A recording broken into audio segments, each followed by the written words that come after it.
Hello and welcome to another episode of An Imperfect Leader, Leadership in After Action, a series where leaders look back at decisions they've made and consider a series of questions. I'm Peter Stiepelman, I'm your host, and I'm an imperfect leader. I spent more than 20 years teaching and leading, first in the Oakland Public Schools in Oakland, California, and then in the Midwest, Missouri to be exact, where I was a teacher and a principal and assistant superintendent and then the superintendent of the fourth largest district in the state. I'm constantly striving to learn from my experiences and from the experiences of other leaders. The aim of this podcast is to lift the learning and lift the imperfect leaders up. That way, when you hear the term imperfect, you'll see strength. Strength from the candor needed to recognize imperfection as a real advantage. Let's get started. Early on in my superintendency, we were presented with a challenge. We were ready to move to one-to-one technology for our students and our teachers. And, one-to-one refers to one device, a computer or an iPad or something like that for every student. We were going to start with the high schools. And of the 4 high schools, we had one that was already one-to-one using iPads. And for lots of good reasons, the faculty members in that school expected that the school district would just expand iPads to the other 3 high schools. Committees were formed to determine next steps and things like that, and students in my advisory, representing each high school, were asked to pilot different devices and then report back. It seemed like a pretty good process, but, that wouldn't be totally the case. So when my guest today, Scott Woolstenhulme, told me his topic was going to be about adopting technology, I was pretty excited. It's a good one. Here we go. Today on An Imperfect Leader, Dr. Scott Woolstenhulme joins us. Scott grew up on a small farm just outside of Victor, Idaho, which is right on the Wyoming border, if I'm correct, which is a really cool place because in our school district, when I was a superintendent, we used to send about 800 kids to the Grand Tetons for a place-based learning project. And that's just a nice way of saying that learning shouldn't be confined to the 4 walls of a classroom. But Scott has been a high school teacher, an assistant principal, the principal of an elementary school, a district school improvement coordinator, a director of assessment, a director of technology, a director of human resources, an assistant superintendent, and now the superintendent of Bonneville Joint School District 93 in Idaho Falls, Idaho, the 5th largest school district in Idaho. And Scott, thank you so much for joining us on An Imperfect Leader. You bet. Happy to be here. So, Scott, I became interested in meeting you when I read an article that you wrote entitled, "The Blustery Day I Became a Facebook Live Believer." Now, I've always stayed away from Facebook mostly because I fear that I would be on it all the time, kind of just monitoring what people were saying, or mostly I worried that I would say something or post something that would create controversy because, somewhat it's different from Twitter. Because you get like 8,000 characters on Facebook. That's a lot of opportunity to ramble. Yeah. So, but it looks like your relation to Facebook has also been somewhat complicated. That is until this dangerous blizzard in 2019. And it sounds like during that blizzard, you learned a lot about communication with your community and then the trust that it builds. And so I wonder if you just tell us a little bit about your relationship to social media and how it's evolved and just how that event became a turning point for you as a leader. Sure. So I think complicated is a great word. I think any of us in a professional setting, especially a professional public setting, our relationship with social media is going to be really, really interesting and complicated. And so, as you mentioned, before becoming superintendent, I did serve as our district technology director and was in that role really when social media started to become something that school districts were thinking about. And so me thinking, this is a great opportunity for me professionally. I'm going to create an account for my personal life, and then also try to have a Facebook account with my personal life. And what I found out very quickly is there was no distinguishing between the two. So people that I wanted to friend me through my personal account were friending my professional account and vice versa. And it became just really kind of this interesting mix and honestly just became unmanageable because I had to be careful on which I was posting on which sites and what the audience was. So I really just kind of took a step away from that and focused mostly on Twitter and LinkedIn. And then, as I mentioned in the article, what became even more complicated for us is our district is a fast growing district. We'd had a 2 high school district for about 20 years. And we were about 4 to 5 years behind with needing to build a new high school. And so we went out to our voters with a proposition to build a new high school. And in Idaho, you have to have a 2/3 supermajority to reach that threshold. And we went out with at the time, it would have been a large bond. In today's market, it's a very small one comparatively. But we only received 42% support for that bond measure. So we went back to the drawing board, scaled everything down, went back to our voters with just a high school proposal, and we got right around 65% of the vote. So almost any other place in the country, we would have passed that. And then being that close to 66.661%, we went back again, and things just in our community just kind of blew up. It became very antagonistic, and Facebook really became this hotbed of information and disinformation, of people arguing for and against. Attacks got really personal. We ran our bond again. We got 66.65% the third time. So we were literally just 20 votes short. So we ran it again. And so we did what we had to do to get that bond passed, but it really did for a short time tear our community apart and really created some trust issues between our community and the school district. So when I became superintendent, that weighed heavily on me, and saying, what did I learn from that experience when I wasn't superintendent, that I want to make sure in the future, when we have to make tough decisions, we're doing it in a way that we're not breaking the trust of our community. How can we really continue to build trust? And so, and like I said, I really kind of, because of that acrimony that happened on social media, and candidly, my wife, with her best of intentions, was being a strong advocate for the bonds. That really put a target on her back, and really, we lost friends through that situation. And so it wasn't just me as a professional, but really seeing how it impacted my family situation too was certainly challenging. And so I was just kind of done with social media at that point.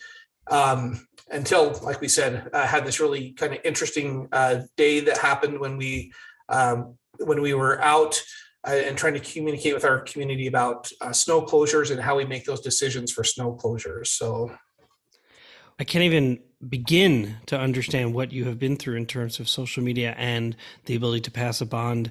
Requiring 66% is quite a steep ask. In Missouri, it's 57%, but that is quite a steep hill to try to climb. And just to hear your incredible willingness to be vulnerable about what that meant in terms of your own personal relationships with others, and the target that it put on your own family members. I really appreciate you sharing that story.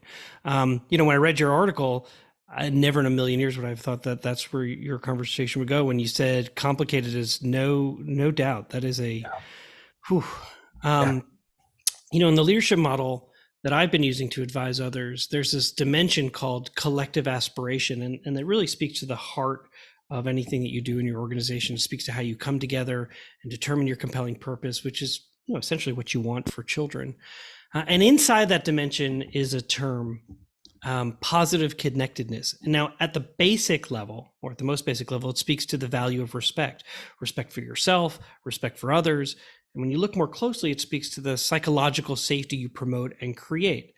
And it sounds like that blizzard in 2019 really serves as a turning point for you and your organization and your community, inside and outside, as you were very transparent about what was going on in the community, what you were experiencing, and something pretty special came out of that. And so I'm wondering, would you tell us just a little bit about how your leadership style has promoted positive connectedness and how your approach has changed with this use of a two-way channel? I imagine the pandemic, that blizzard was sort of a test run for what you were going to now have to rely on heavily during the pandemic. Yeah, so it really was a fortuitous morning for us. And we, prior to this, and I referenced this in the article, we'd hired an individual to be our director of communications, and he came from a television background. So he was just really focused on video, that's the way to promote the great things that are happening in our schools. And so we had that platform in place, and he'd been building this brand called D93 News and doing a weekly broadcast. And it had been successful, and it was just a really useful tool. So on this morning, when we had the blizzards coming in, we'd had blizzards the week before, And, people, it's just like today on Monday morning, right? Everybody's got questioning what happened yesterday in whatever NFL games you were watching and questioning the coach's decisions. And when people aren't seeing how you work through making those decisions, it's really easy to question and say, well, you weren't thinking about this or thinking about that. So this morning, I said, you know what, why don't you guys jump up with me? We'll go out and we'll do a live feed from the video as we're out driving. And so people can see actually firsthand what they're like, but it's 3 a.m., Scott. You're like, yeah, welcome exactly. To the superintendency. Let's go. Yep, we're going to roll. So by doing that, and again, it was just really this fortunate blessing, but Phil, who was in the back with the video and was doing the discussion with me, he just picked this really opportune time to unroll his window as we're going down this back road, and we hit a fairly good sized drift that had drifted across the road, and it literally just blasted him and the camera and people. So it was brought a moment of levity, which is great for social media and getting some clicks on that. But because of the number of clicks, people really got to see, hey, this is what they're doing. So that helped me think, here's a tool I have as a superintendent that I hadn't been using yet. I was fairly new into the superintendency at that time, but I really can connect with our community. I've always believed, you have to go to where people are, and people are on social media more than any other physical location. That's where most of our community is. And so it was a way to connect them with them. And so then when we hit COVID, literally just about 4 to 6 weeks later, I learned a lot from that. And like you said, it was really about that positive connectivity with our community, right? So now we went live, even when we didn't know what our decision was going to be. We went live to listen to people and to talk to people and kind of talk through what the situation was to help build that understanding. And unfortunately, as you're seeing here on the podcast, sometimes I get emotional about the things we're doing. And so as we were looking at having to close schools, and I was thinking about take a second. Yeah. And here's the thing, though. I wouldn't apologize. I think one of the things that we're trying to do, I think, as leaders, particularly with this podcast, is to recognize that we're all human. And this is a human-centered moment because so many of us, I mean, you're still doing the superintendency. I stepped away from it right at the end of 2021, in part because it really was an incredibly hard time. Yeah. And so I really am grateful for you to give me some time and to relive this, because no doubt this is this is sort of reliving traumas and doing it on a podcast. Yeah. So just thinking about our kids, we're going to lose access to having hot meals, caring adults, a safe place to be. I really was concerned about them as our state made the decision that all schools are going to have to close. And so as I was communicating to that, just like today, that emotion came through, and people, if nothing else, they saw that we did care about their kids, that the decisions we were making weren't easy decisions. They were made with a lot of care and consideration. And that really did start to rebuild that trust. And for me, it was just a blessing because I'd also stepped into the superintendency after being an assistant superintendent here with and the previous superintendent. The board had gone through a process to buy his contract out early. So yet another way that the community felt that trust had been broken. They didn't understand, the payout that was made from the board. And there's just this perception of, because I'd been an assistant under his leadership, that it was just going to be the same thing that they had before, right? And so it was just a good opportunity for people to get to see me as me, and not just as this name that had just followed the previous superintendent. So in a lot of ways, it really was, all those things came together to be kind of a blessing for me to step into that role. And most importantly, for people to really to get to see me and get to know me, and to be able to have conversations back and forth with each other. This is a question, Scott, that I ask every guest who comes on the podcast. I have a sense of how you'll answer it just based on our conversation to this moment. But how does the term an imperfect leader resonate with you?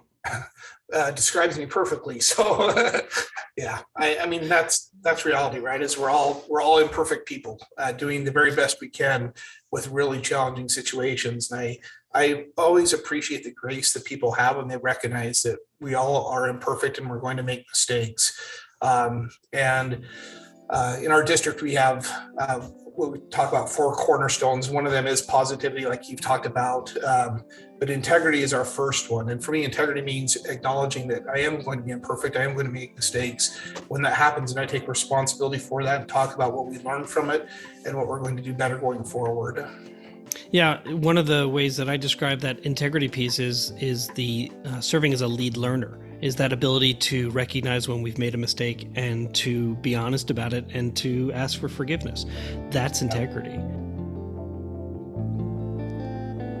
An Imperfect Leader, Leadership in After Action is supported by ILAA, a firm dedicated to supporting aspiring new and established leaders. For more information, please find them at human-centeredleaders.com. So we're back for segment 2 of An Imperfect Leader called Imperfect Leadership in After Action. And my guest today is Dr. Scott Woolstenhulme, the superintendent of Bonneville Joint School District 93 in Idaho Falls, Idaho. And in this segment, we ask our guests to deconstruct a decision that they had to make, and then we just discuss it. So Scott, what happened? So I thought a lot about this question, and I go back to my time when I was technology director, and there were software platforms that were purchased at the state level, and I guess it was really our decision whether or not we're going to use that. And in my mind, I thought, okay, it's here from the state. It's not going to be a cost to us financially. Let's go ahead and roll this out and see how this benefits teachers. And what I learned quickly is if teachers didn't need a certain solution that other people thought they would, it's not just that they would walk away from it, but it actually creates kind of some stress and anxiety with teachers. And especially, like in most teachers, they want to do the very best they can. So if they are offered something, then they're going to say, well, I have to use that. And they're going to do their level best to make something of it, even if it's not a great solution for them. So again, I just learned pretty quickly. It's like, I need to listen to our teachers first, really tune into what their needs are, and then do my best to try to support and meet those needs. Not for me from above to think this is going to be something great to help them out when they have no desire to have that. So you're in a situation where the state was providing actual software, or were they devices that they were rolling out? So software. So the big thing the state did is they purchased a couple of software packages. There was some device things that were kind of going along in the background, but just really that state level saying, hey, at the state level, if we purchase this, it's going to save all this money. And now we can provide teachers with this great tool. But again, never really tuning into what classroom teachers felt like they needed. And I appreciate you being careful about not naming the tool. I don't think that's the point of the conversation. I am curious, though, was it to help with reading instruction? Was it help mathematics? Was it to better organize their groups? Was it assessment tool? Yeah, what was the problem that they were trying to solve that potentially your teachers didn't see the urgency to they had their own systems in place? Yeah, there were a few. So kind of the big umbrella term was instructional management systems. And so that is one that the state purchased. They had a video delivery system from a reputable company that, again, I think does a great job with content, but it's just, that's not what our teachers were asking for.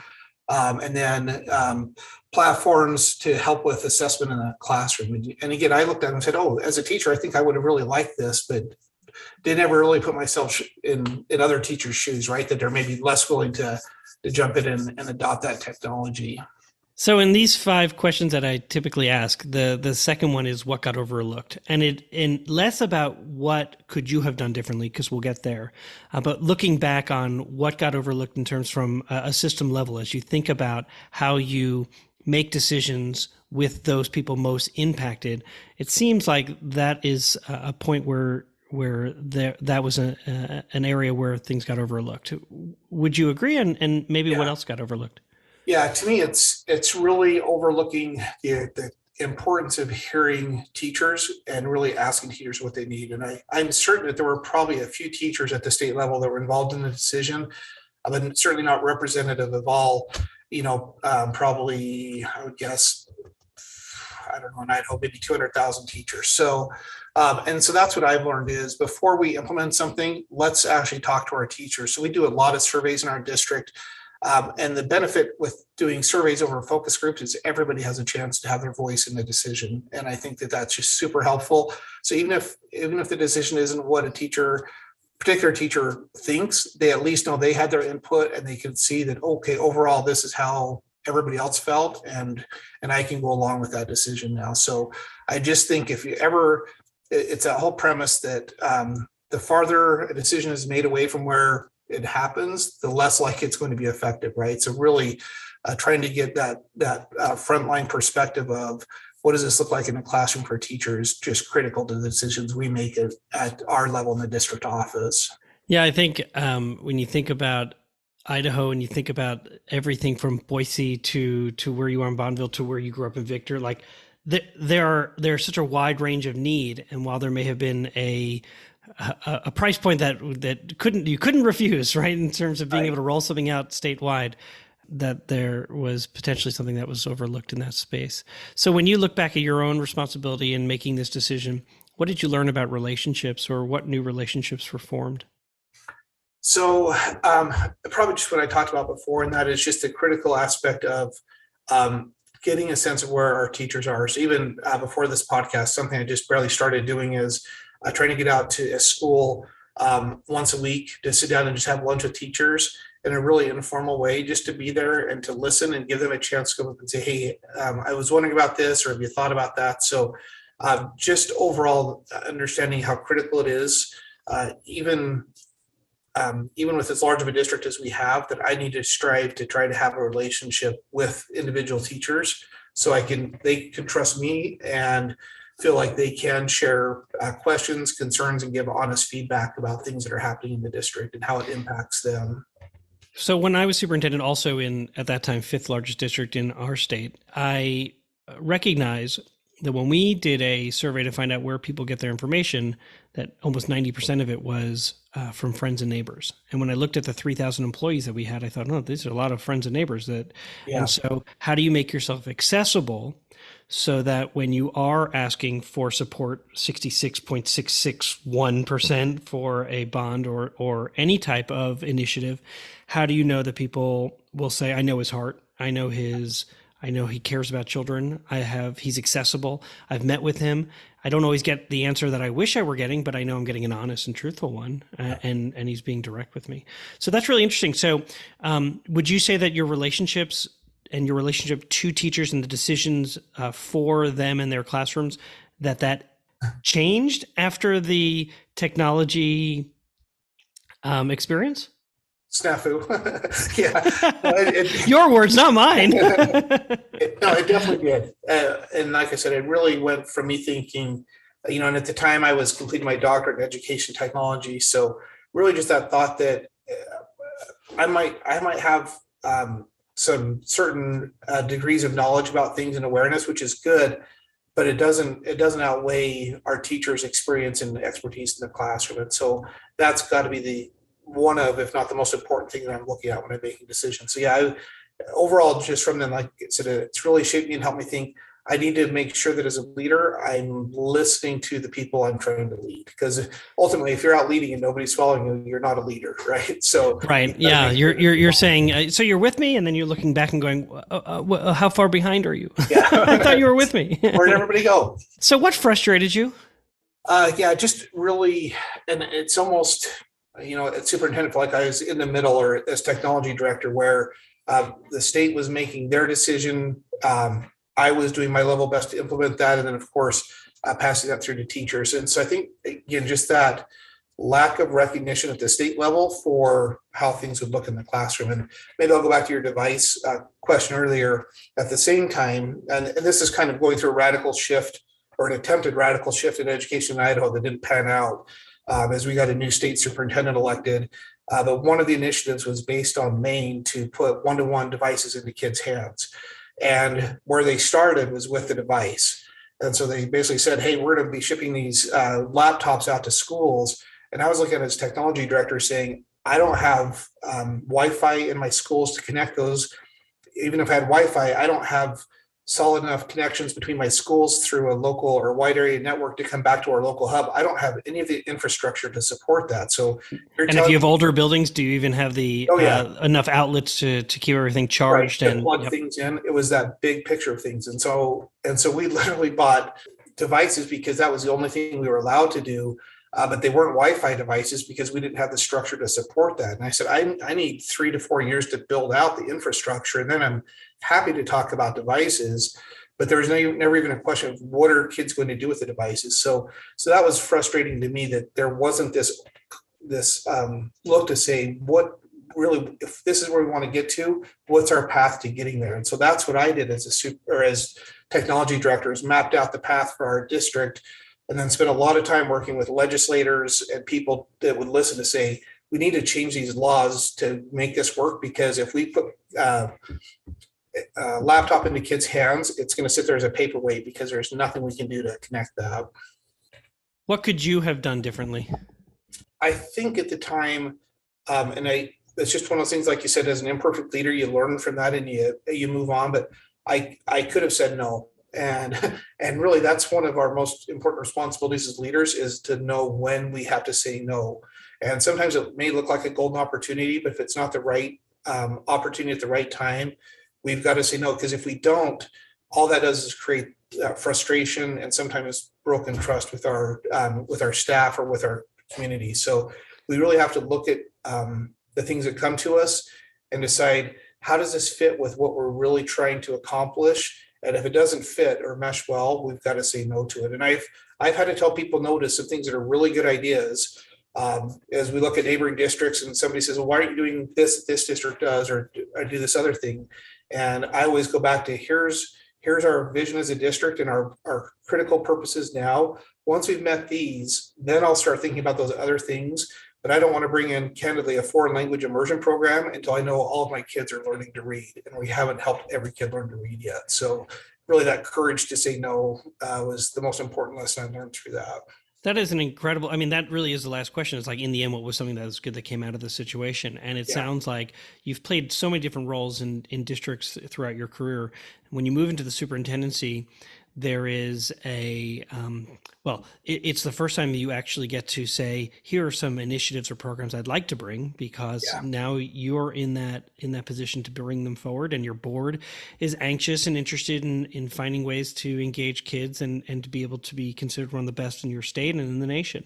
And at the same time, it sounds like one big takeaway for you was this ability to be able to have the courage, I'll use your word because I think it does take courage, to say, not yet. Never, but not yet. Yeah. And not until we've really looked at the ripple effects of this decision and to see what are the unintended consequences of making a decision. To your point about adopting new programs, software, or devices, when you're still 4 years away from having the infrastructure to support them, then those devices are fairly or coming to sunset in terms of their usefulness, in terms of having to upgrade, and nothing is for free. And so then you're looking at, okay, so what does my budget look like 5 years from now? And how will I be able to replace these devices? And what will the community say when I say, now we need to add not just another building or this, but I also need these another one-to-one initiative. And they're saying, well, what did you use the last ones for? Right. Well, nothing really. Yeah. Because we couldn't yet. It really... wow, that is really great advice. When I think about what the point of this podcast is, it's about supporting those aspiring new to the field in terms of the superintendency, and even those who are experienced, who are still trying to figure things out, particularly if they've moved from one community to the next, and trying to figure out how best to lead. And so I guess the last question I have for you is, what advice do you have to these aspiring new and established leaders? Yeah. I'll go back right to the phrase that you shared, and that is positive connections. So I think the most important thing you can do as a leader is to find ways to connect with the people that you're leading. And in fact, don't know if you're familiar with John Gordon's work, but he talks about this one-word challenge for a year, and that's been mine this year. That's why I went and had lunch today, as my word for the year is to connect. And again, that's Facebook Live, to go back to that's my opportunity to try to connect with as many people as want to join with us once a month, to listen to questions and concerns that people have, but also getting out to have as many face-to-face interactions with our teachers and community as I can. But connecting with people is such a critical part of our job, and it really is the foundation to start to build understanding and trust.